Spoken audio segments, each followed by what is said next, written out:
Welcome back to another episode of The Cure for Cowardice. In this one, I wanted to talk about the idea of practicing like you play. For my door knocking job right now, it's one of the things that my manager says a lot. And it really stuck with me because practicing like you play means that when you practice, you show up and you treat it like it's the real deal. And you don't half-ass it, and you don't, take shortcuts. You do it the way that you would if you were really doing it. But I think there's an even more powerful aspect to this, which is that if you practice like you play, that means that you also can play like you practice. And I think the reason that's powerful is because, especially in sales, there's something that is referred to as commission breath. It's the basically the sense that somebody gets when you're talking to them that you need the sale. You need them to buy.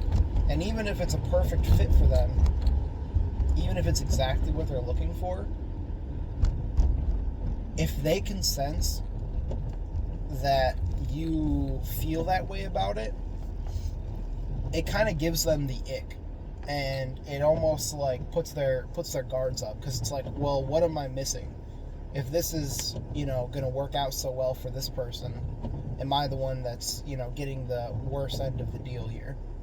And so commission breath is a very real problem that salespeople face quite often, which is if they need the sale in order to put food on the table, it makes it that much harder to put food on the table because the sale will not come.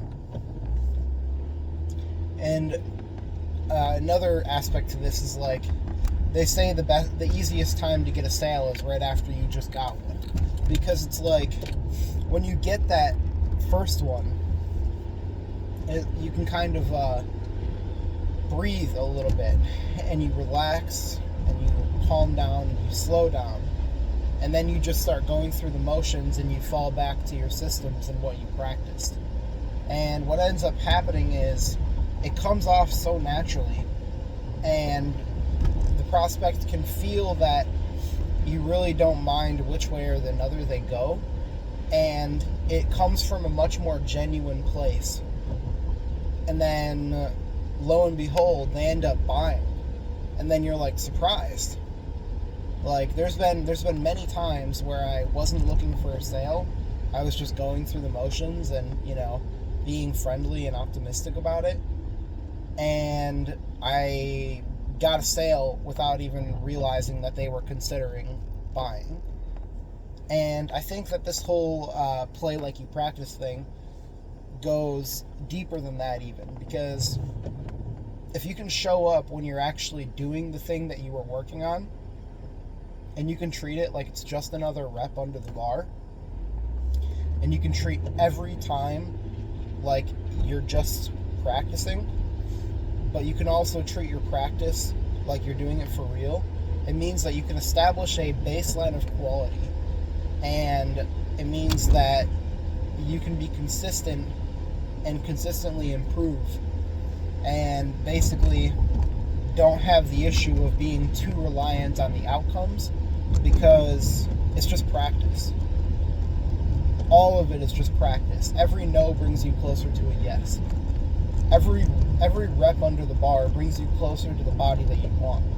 And you know that one that you are about to do is not going to be the one that gets you ultimately to where you want to go, but it is a stepping stone on the path. And so it's removing the attachments to the outcome and putting all of the focus on just the action.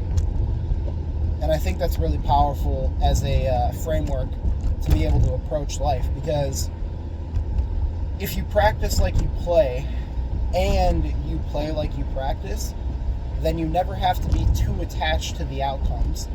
All you have at the end of the day is the actions that can lead to the outcomes.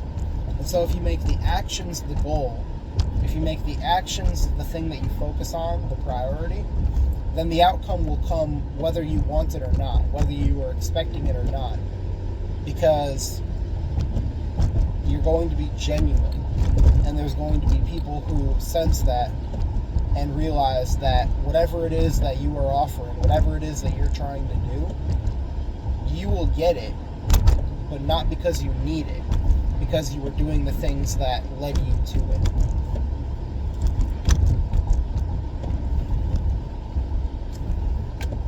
So I think that's what I got for this one. If you practice how you play, then that means you can also play how you practice, meaning you can remove yourself from the outcome and just focus on the actions that lead to the outcome.